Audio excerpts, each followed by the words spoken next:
Hey guys, thanks for joining us for another episode of the Detour Live. We are live here in Copenhagen and Geelong.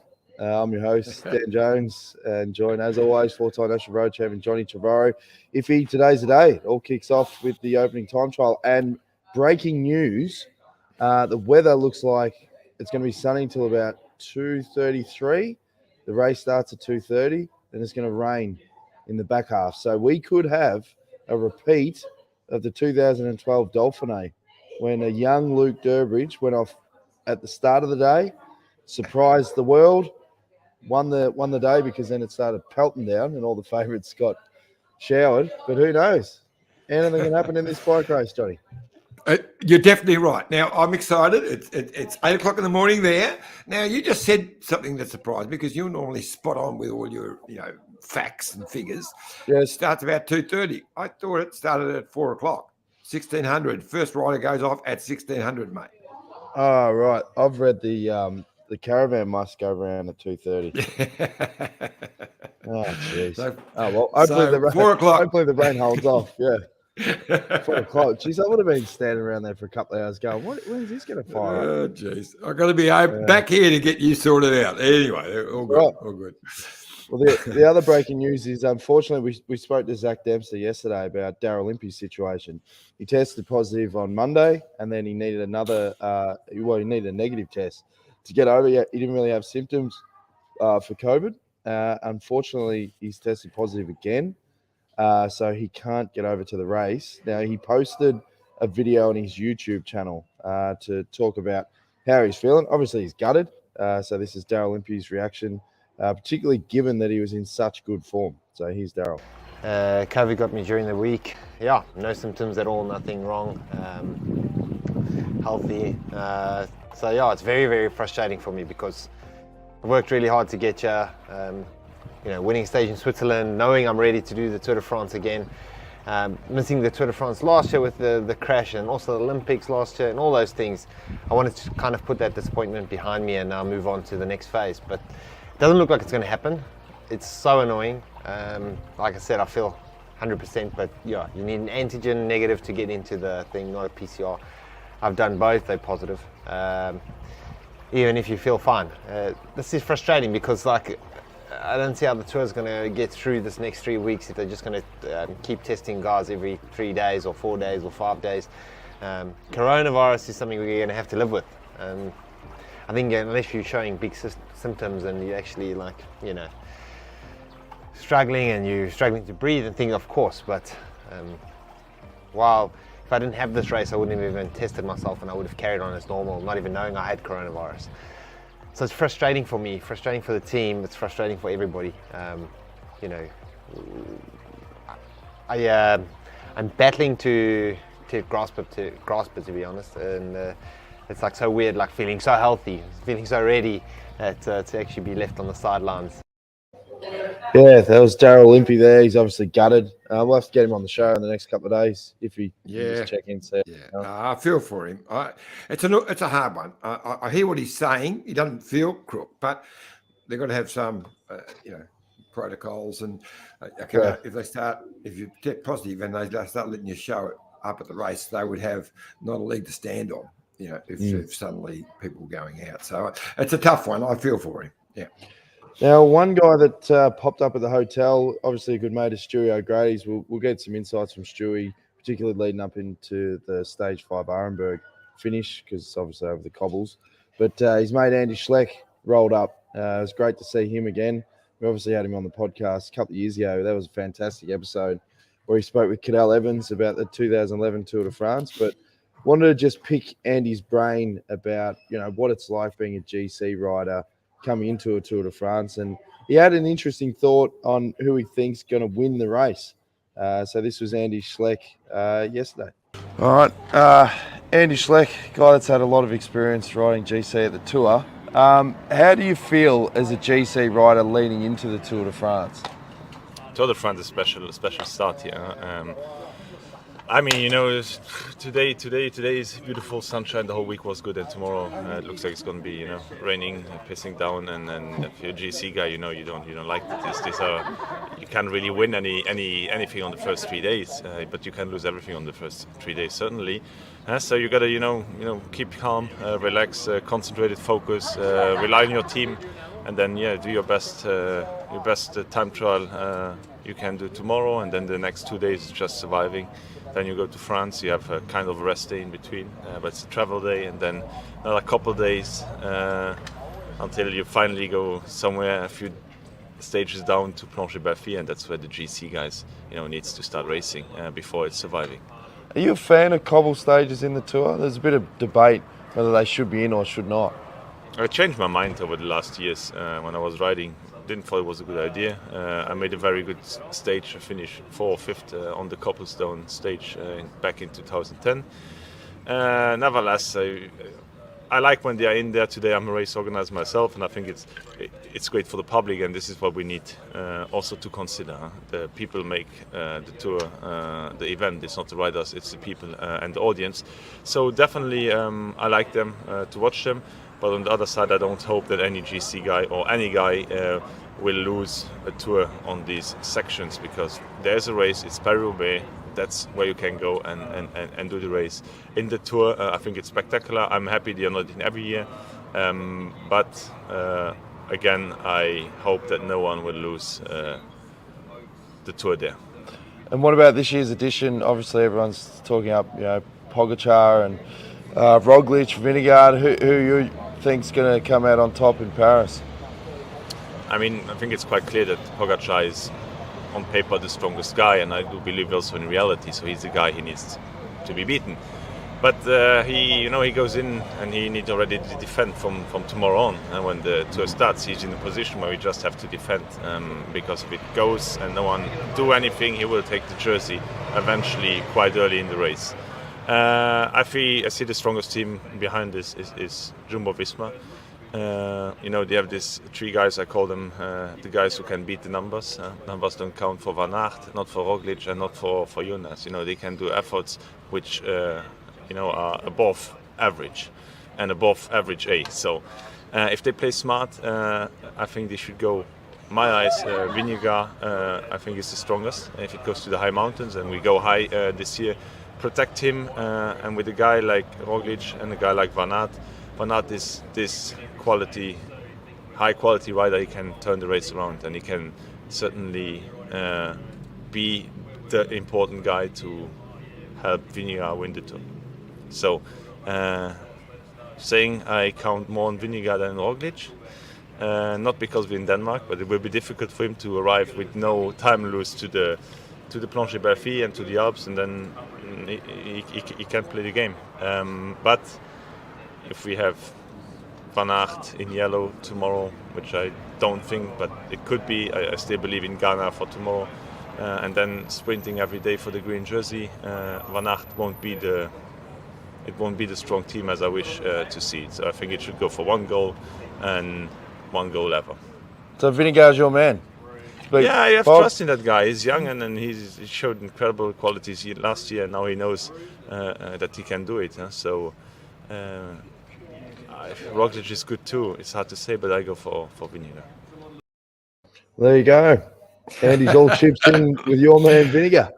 He likes Vingegaard. Yeah. Right. Interesting. He's in the same boat as me as far as.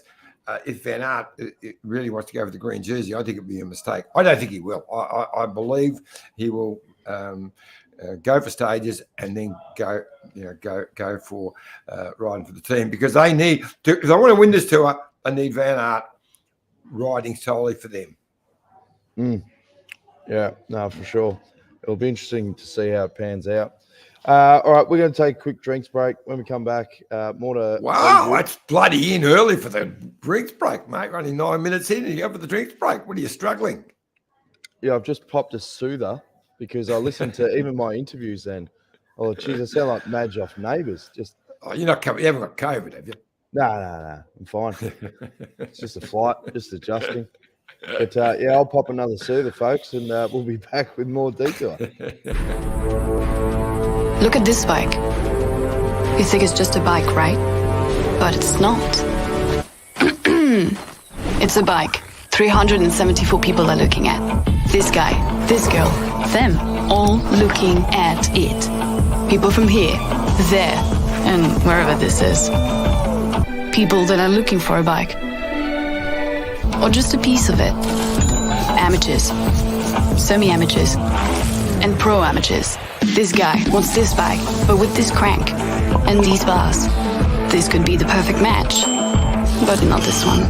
This girl has a bike to sell, and thousands of people might purchase it. Eyes on Bikes help grow small businesses. His, hers, yours, and the latest data and insights help those businesses keep moving. We are the world's #1 bike marketplace, with over 500,000 products and 900 brands, where buyers and sellers are brought together in a place where a bike is never just a bike. Bike Exchange, where the world buys, sells, learns, and rides. Thanks again to our great mates at Bike Exchange. Get over to bikeexchange.com.au for anything bike-related, Iffy. No matter where you are in the world, if you need something, you need a bike or a bit for your bike, jump on Bike Exchange. Best way to get it. Now, when we got to Denmark, I roped in my old mate, Nicki Strobel, who was a head chef in the Pro Peloton. Well, he has been for, almost 15 years. Spent a decade with the Green Edge team. So I set him a bit of a challenge to show us all the best bits of Copenhagen. A lot of people, that watch the Tour de France are watching it for the chateaus and all the colour. So that was Nicki's challenge. So we gave him a couple of minutes, and this is what he's come up with. This is Nicki Strobel's Tour of Denmark. Okay, we're here in Copenhagen for the start of the 22 Tour de France, and I thought, why not get a Danish local to show us around? Nicki Strobel, been in the Pro Peloton for over 10 years as a head chef. Nicki, 2 minutes, sell us Copenhagen. Oh, easy. Come with me and I'll show you. So this is the famous Nyhavn in Denmark, and it's very famous because of all of these restaurants that you see along the road. Originally, it was where the ships came in after we made a bunch of Swedish people dig this new beautiful harbor for us. But now it's one of the most famous places to come as a tourist, to have food, few drinks, and enjoy the beautiful Danish weather. Right, so here we have the Danish National Guard, who is keeping a watch over one of our most treasured things here in Denmark, Her Royal Highness Queen Princess Mary. Here in Denmark, we're pretty famous for our architecture, and lucky for Australia, you got the good one. So you got the guy who designed the Opera House, and here in Denmark, we ended up with a crooked bridge. So when they started to build this bridge, it didn't line up, and they ended to just make it crisscross along the way. So Australia, be thankful that you got the good one.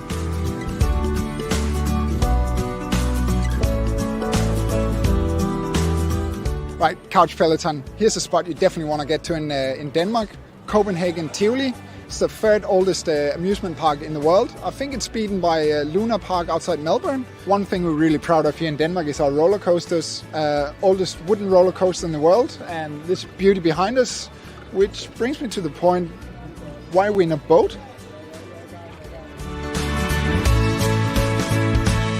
So here in Denmark we have our own street food. It's a traditional hot dog, and it's been around for ages. So people have this little van that they pull out in the morning, do hot dogs all day, and then shut it up at night. Crikey, we also got a couple of Australian bars here. So I'll give you a fun fact about Copenhagen. We have more bikes in Copenhagen than there's people. About twice as many bikes, according to Dan, but I'm not sure you should trust that number. Yeah, so one thing we're famous for here in Denmark is our castles. This one here right behind us, where there's a Shakespeare festival on at the moment, because Hamlet took place in this castle, or at least I think so.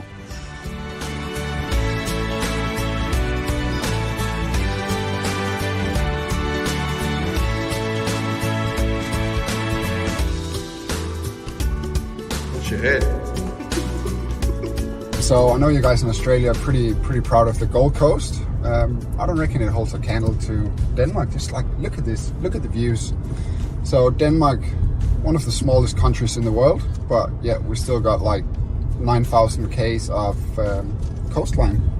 Well, that's a wrap on the day in Denmark. Hope you had fun. I know you did, Nicki. You got up and about. Yeah. It's good to see the country and show you the beautiful places. And wrapping things up, what's this place behind us?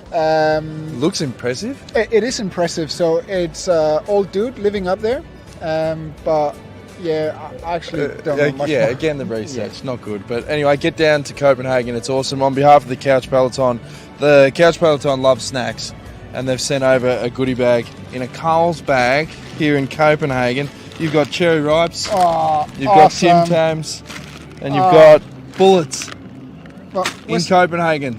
What's the raisin toast? No, I couldn't get raisin toast, mate. You're pushing the limits. Anyway, hope you enjoyed it, guys, and looking forward to fantastic days here in Denmark.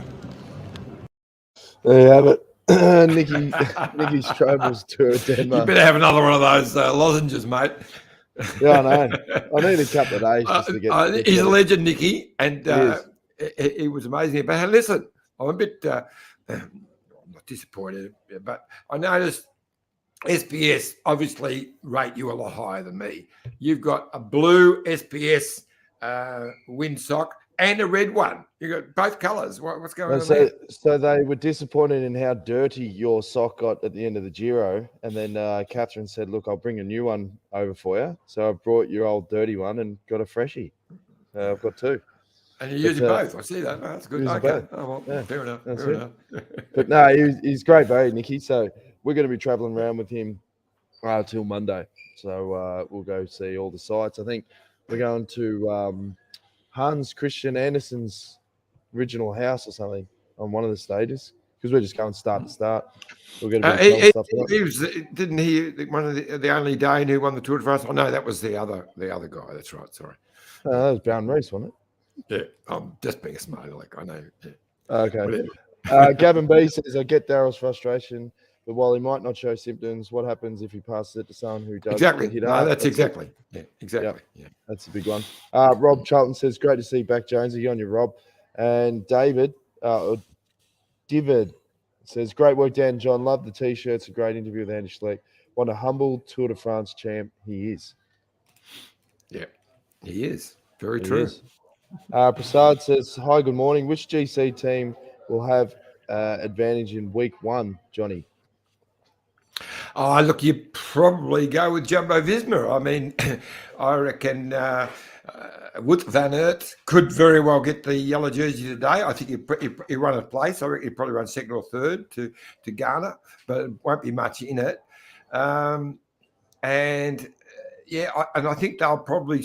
I think that they're all worried about stage 5, but these next two days in Denmark as well after today are very, very crucial days, because you often get a lot of wind out in the open spaces of Denmark, and then a couple of days there. One of them is an 18-kilometre long bridge.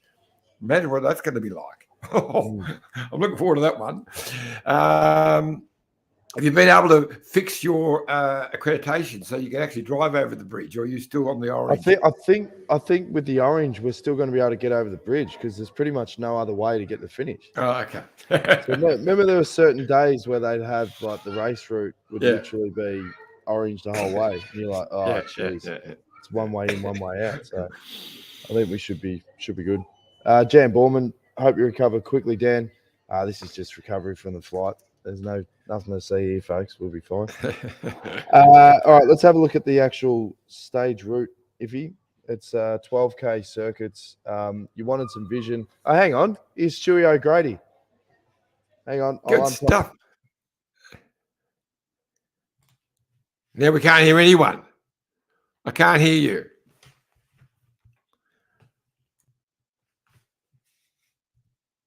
No.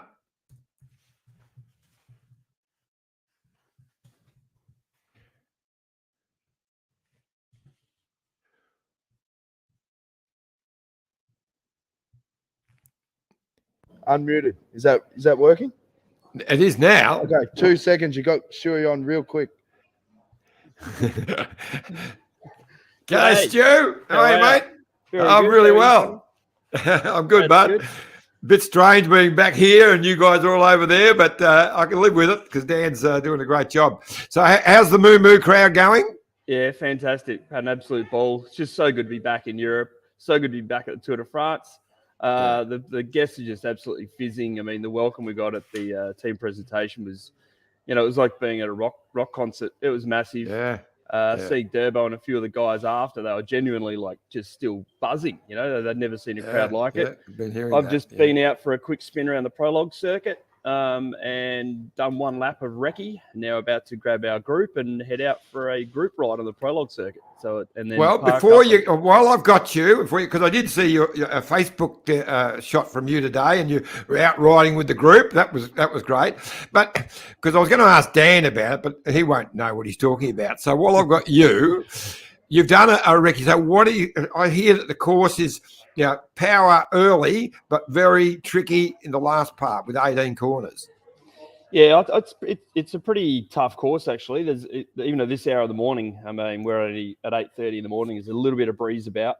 The wind's supposed to pick up this afternoon, and right on 6 o'clock, guess what's supposed to start falling from the sky? Pissing rain. None other than the bit of water. So, look, it will make things interesting. Look, at the end of the day, it's a 13K course. It is a powerful power man's course early on. A few technical sections. Dive down onto a bike path which goes along the coast. It's quite picturesque. Even a really small amount of cobbles as they go past the King's Palace. But look, I'm picking Ganna. I think Ganna, Van Aert, going to be very hard to beat. Thanks, buddy. You're a star. I got to go ride my bike. All right, mate. Thanks, Stewie. See you, bud. Legend. You like how I organised that, Johnny? Oh, perfect. Yeah. I knew you wanted to landing on your feet. Landing on your feet. Well done. You wanted a detailed breakdown of the stage. So I said, well, I would have got bugger all out of you. That's right.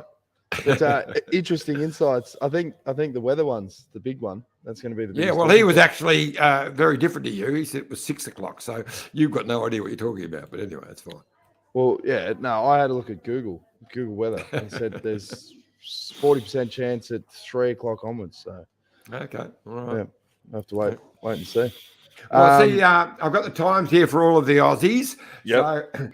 So, when's Durbridge going off? That's the one I want to know. Durbo's off at 4:20:16:23. Clarkie's off at 17:08. Caleb is 16:27. Jack Hayes at 16:35. Chris Hamilton's the first Aussie off. He's off at 16:10. Michael Matthews at 16:45. Ben O'Connor, important one, 16:40. Yeah. Michael Storer, also Nick Schultz is at 17:07, so 7 minutes past 5. And Michael Storer is the last one, so he could be hitting the rain by the sounds of it. He's at 18:46. And what about Garner? When's he going off? He's off. He's off fairly early. Yeah. Yeah. So he and Wout van Aert are going off fairly early. So's Pogacar. I think they've realised, because normally in a time trial, once the time trial starts and it's in the tour, it's reverse order of classification. But on the day on a prologue, they can put them wherever they like. So they've looked at the weather and they've put all of their big hitters are starting early. But didn't they used to, like, the reigning champion would have to go off last if he was starting, like the number one? No, I changed that a while back. Yeah. Well, there you go. Yeah. And then I saw there was a story on Cycling Tips about the Bahrain team. They did an investigation a year ago, didn't they? And they did the raid of the hotels or whatever. And nothing came out of the investigation a year ago. Said that there was 3 of the riders had some strains of something that is not illegal anyway. So it was a real weird. But obviously, they're still doing it. So they did a raid on some of the officials' homes and some riders' homes, and then they've done another one when they've got to Copenhagen to their hotel. So, watch this space, I guess. If there is nothing behind this, then it's a terrible story. let's just wait and see. That's it. So who's your tip? Garner still, Iffy, for the stage? Yeah, I think, well, you'd have to pick Garner. He's a time trial world champion. He's in great form. Interesting with Wout van Aert. Did he hurt his knee, or was Lefebvre right? They're just playing games. I don't know. But you'd think Garner, Van Aert, you've got Stephen Kung, Bessinger, Matthew Van der Poel, he'll be right in there close to. Vlasov, Durbo, I put Durbo in the top 10. Roglic, interested to see with him and Pogačar just how much between them. It suits Roglic is better in a short time trial, you would think. But, the Pog, he's not a bad time trial. He won't be far off the mark. So I reckon Bling can do a pretty good one too. I know he'll be really putting it all in there because he gets a chance to get the if he can do a really good one, chance to get the yellow jersey in the first week. So he'll be going for it. And same with Caleb. He's not a renowned time trialer, but in something as short as this and his power, he'd be trying not lose too much time, so he would be a chance to get that yellow jersey. It was interesting insight from Caleb yesterday where he said he likes the fact that there's a TT to kick things off because it takes the pressure off the yellow jersey up for grabs on a sprint stage. I thought that was interesting because if you had that sort of mad dog, I don't really care, you'd be like, no, I'm spewing that there isn't a sprint to kick things off because I want the yellow. Does that make sense? Yeah, that's strange. If anyone hasn't seen it, Google up Caleb. He did a wonderful little blog, Facebook thing with talking about cooking at home and playing with the kids. It's a really, really nice piece. Where was that on? I just found it on surfing, surfing the net and come up with some Facebook thing. But it was fantastic.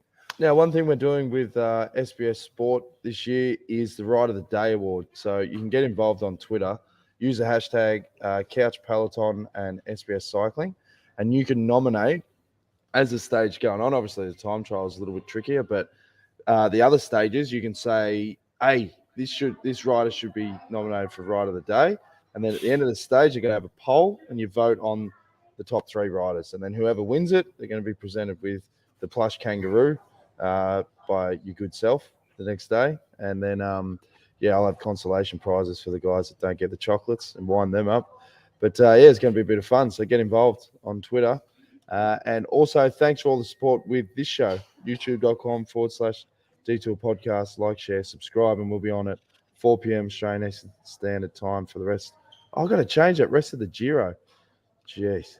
Anyway, I've got to say, yeah, you do. Well, it just means the same thing. Giro, Lapov, Tour, Lapov, Vuelta, Lapov. Yeah. Now I'll catch up with Ben O'Connor today before the start. Jack Haig, talk to the sheriff. Anyone else you reckon I should target? Iffy? Eddie Merckx. I might be getting Eddie Merckx on the 6th of July. When we go to the Flandrian Hotel. King Fred. See if you get King Fred. You missed him the other day. I'll try and badge him. Do you want me to try and badge the king? Yeah. All right. I'll say this is from Iffy back home. There you go. Updated text, 4 p.m. Australian Standard Time for the rest of the Tour de France. Well done. Yep. Yeah. It's amazing what you can do, 3 and 4 things at one time. That's it. All right, guys. Thanks for tuning in. We'll be back again tomorrow, and we'll have all the results from the opening stage at the Tour and plenty more insights. So stay tuned. Thanks, Iffy. See you tomorrow. Thanks, buddy. See you, mate.